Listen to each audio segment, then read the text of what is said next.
naalala niyo ba yung topic natin kanina sa math? Ang alin? Yung function at relation ba? Oo eh. Bakit mo natanong? Hindi ko kasi masyadong narinig ang ingay ni Esther eh. Nahirapan tuloy ako. Oo nga, napansin ko yung hindi mo masyadong naiintindihan yung lesson sa math. Huwag ka mag-alala, tutulungan ka na lang namin. A function is a relation which describes that there should be only one output for each input. Or we can say that a special kind of relation has a set of ordered pairs which follow a rule. Every x value should be associated with only one y value is called a function. For example, domain -1, 1, and 3. Range -3, 3, and 9. The x of the ordered pair is called the abscissa, and the y is called the ordinate. The set of abscissa is the domain, and the set of ordinate is the range. Let us also look at the definition of domains and range of a function. The domain is a collection of the first values in the ordered pair.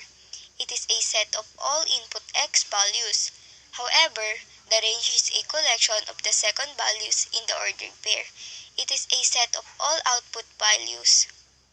Example in the relation: -2 and 3, 4 and 5, 6 and -5, -2 and 3. The domain is -2, 4 and 6, and the range is -5, 3 and 5.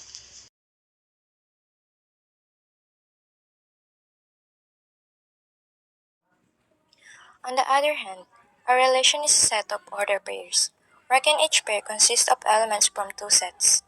These pairs establish a connection or association between elements of the sets, indicating a specific relation between them. Example: 1 and 1, 2 and 3, 3 and 5, 4 and 7, 5 and 9.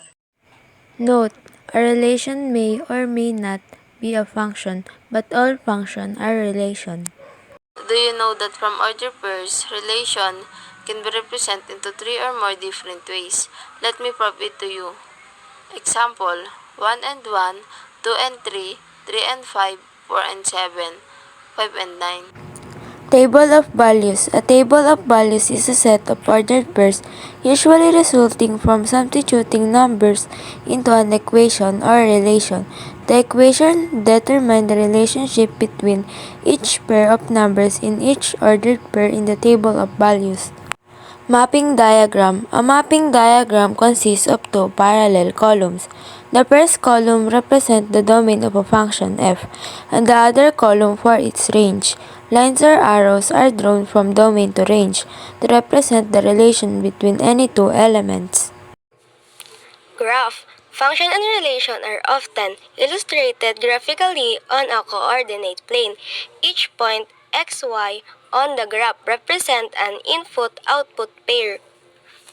Now, let us present the different kind of relation. The first kind of relation is one-to-one correspondence. One-to-one correspondence is a bijection or bijective function between two mathematical sets is a function, such that each element of the second set is mapped from exactly one element of the first set. For example, 1 and 1, 2 and 3, 3 and 5, 4 and 7, 5 and 9. The second kind of relation is one-to-many correspondence. One-to-many correspondence is a function or mapping that takes the same value for at least two different elements of its domain. For example, 1 and 1, 1 and 3, 3 and 5, 3 and 7, 3 and 9. And the last is third kind of relation is many-to-many correspondence. Many-to-many correspondence is a correspondence between the objects in two sets, where one or more elements in the set of departure can be connected to several elements in the set of destination. For example, 1, 1, 3, 1, 5, 1, 7, 5, 9, 5. To identify or determine if a graph is a function or not, you can use vertical line test. If you draw a vertical line to the graph and intersects the graph into two or more points, then the graph is not a graph of a function. We're done on the kinds of correspondence and the different way to how illustrate them.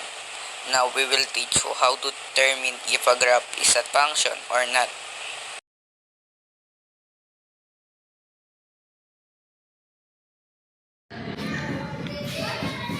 Ah,